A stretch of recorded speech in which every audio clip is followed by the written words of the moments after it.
इस वीडियो में हम लोग मैथ्स में पूछे गए प्रीवियस ईयर के कुछ प्रश्नों को करने वाले हैं। तो चलिए शुरू करते हैं। किसी आयताकार मैदान की लंबाई और चौड़ाई के मध्य 5:2 का अनुपात है। यदि उस मैदान का परिमाप 238 मीटर है तो मैदान की लंबाई ज्ञात करें। तो यहाँ पे एक आयत बनाएंगे। ये मैदान है आयत के आकार का, ठीक है। यहाँ लंबाई का अनुपात दिया गया 5x, चौड़ाई का 2x है। यहाँ भी लंबाई है 5x, चौड़ाई 2x, ठीक है। तो परिमाप, आयत का जो परिमाप दिया गया है वो 238 मीटर है, 238 मीटर, ठीक है। तो परिमाप बराबर क्या होता है, परिमाप में यानी कि चारों ओर का माप, ठीक है।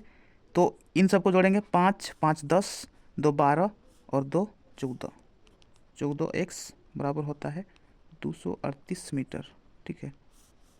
14 एका 14, 14 और 9 होता है 23, 9 बचा है यहाँ पे 8, 98, 14 7 98, यानी कि x बराबर 17 मीटर। तो मैदान की लंबाई ज्ञात करना है यहाँ पे, ठीक है। तो लंबाई बराबर, लंबाई है 5x, 5x, तो 5 गुने x का मान है 17 बराबर 17 पचे 85, 85 मीटर, यही आंसर होगा।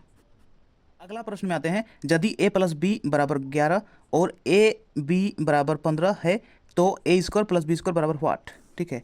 तो ये इसका फॉर्मूला होता है a प्लस बी का होल स्क्वायर बराबर A square plus B square plus 2ab, ठीक है। तो यहाँ पे a प्लस बी बराबर 11 दिया गया है, 11 का whole square, A square plus B square का मान निकालना है। तो A square plus B square plus 2ab, यानी कि 2 गुने ए बी का मान है 15, ठीक। तो A square plus B square का मान निकालना है, प्लस 15 दूना 30, 11 का स्क्वायर होता है 121, ठीक है। तो A square plus B square बराबर 121, 121 देंगे यहाँ पे। अब बराबर के उस पर अगर 30 को लाते हैं तो प्लस है तो माइनस 30, ठीक है। तो 121 में से 30 माइनस करेंगे तो 1 में से 0 घटाएंगे तो 1, 12 में से 3 घटाएंगे तो 9, यानी कि ए स्क्वायर प्लस बी स्क्वायर का मान है 91, यही आंसर होगा। अगला प्रश्न में आते हैं। एक धावक 40 किलोमीटर प्रति घंटा से दौड़ रहा है।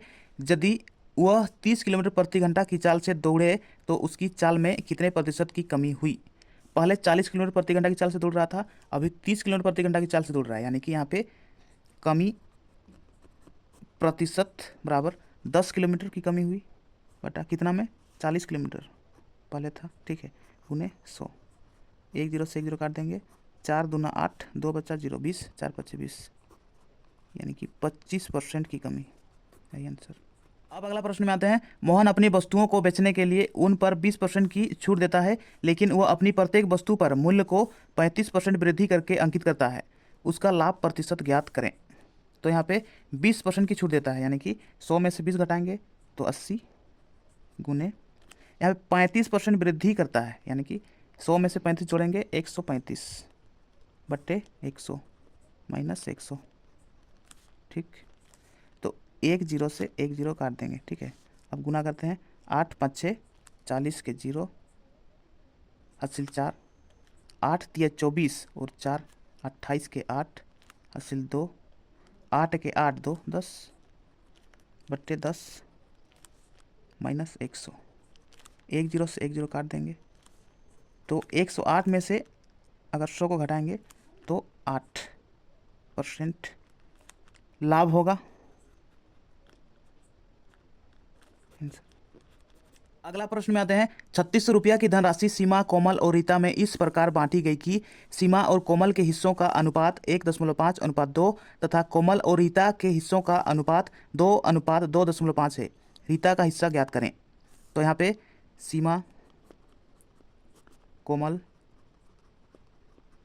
और रीता 3 जन हैं, ठीक है, जिसमें से सीमा और कोमल के हिस्सों का अनुपात 1.5 और 2 है, 2, ठीक। और कोमल और रीता के हिस्सों का अनुपात है 2:2.5, 2:2.5, ठीक है। तो 2 को रीता में खिसका देंगे, यहाँ पे 2 को फिर सीमा में खिसका देंगे, ठीक। अब तीनों में कॉमन क्या है उसको काट देंगे, जैसे 2 कॉमन है, 2 2, ठीक है। सीमा 1.5, कोमल के लिए 2 और रीता 2.5 है।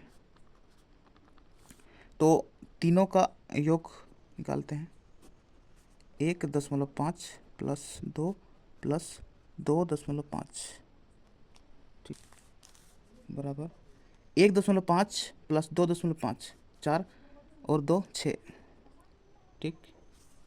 तो यहाँ पे रीता का हिस्सा ज्ञात करना है, रीता का हिस्सा बराबर होता है, रीता का भाग है 2.5 बट्टे 6 गुने 3600। दशमलव को हटाएंगे तो नीचे 1 जीरो लगेगा, ठीक।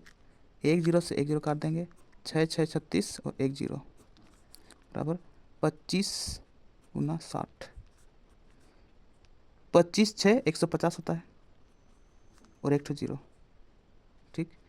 1500 रुपया ये आंसर होगा। अगला प्रश्न में आते हैं, एक व्यक्ति ने अपनी यात्रा 3 भागों 18 किलोमीटर, 20 किलोमीटर और 27 किलोमीटर में पूरी की। उसने ये दूरियां क्रमशः 6 किलोमीटर प्रति घंटा, 5 किलोमीटर प्रति घंटा तथा 9 किलोमीटर प्रति घंटा की चाल से तय की। पूरी यात्रा के दौरान उसकी औसत चाल कितनी थी? तो यहाँ पे चाल, यहाँ पे दूरी और समय। यहाँ पे चाल है 6 किलोमीटर प्रति घंटा, ठीक है। 6 किलोमीटर प्रति घंटा कितना दूरी तय करने के लिए? 18 किलोमीटर दूरी, 18 किलोमीटर दूरी तय करने के लिए समय कितना लगेगा? 6 × 18 यानी कि 3 घंटा समय लगेगा उसको, ठीक है। अब 5 किलोमीटर प्रति घंटा, तो 5 किलोमीटर प्रति घंटा की चाल से उसने 20 किलोमीटर की दूरी तय की, यानी कि 20 किलोमीटर। तो इसका समय लगा 5 चौका 20 यानी कि 4 घंटा, ठीक है। अब 9 किलोमीटर प्रति घंटा है, 9 किलोमीटर प्रति घंटा की चाल से उसने 27 किलोमीटर की दूरी तय की, 27 किलोमीटर की दूरी तय की, 9 × 27 यानी कि 3 घंटा लगा वहाँ पे, ठीक है। तो पूरी यात्रा के दौरान उसकी औसत चाल कितनी थी, ठीक है। तो औसत चाल बराबर होता है कुल दूरी 18 + 20, 18 + 20 + 27 बट्टा कुल समय 3 4 7 3 10, ठीक है।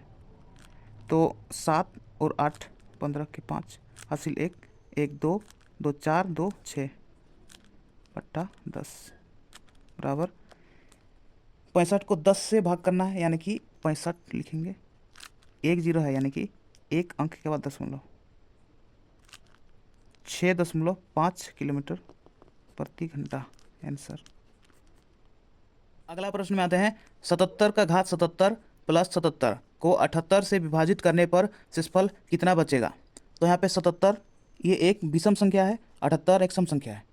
तो मानते हैं 77 को मानते हैं हम लोग 3 और 78 को मानते हैं हम लोग 4, ठीक है। तो 3 का घात 3 + 3 करेंगे, +3 बट्टे में बट्टा यानी कि भाग, 78 को माने हैं 4 तो 4, 3 का क्यूब होता है 27 + 3 बट्टे 4, 27 और 3 को जोड़ेंगे तो 30 बट्टे 4, ठीक है। तो यहाँ पे 30 को 4 से भाग करेंगे, ठीक।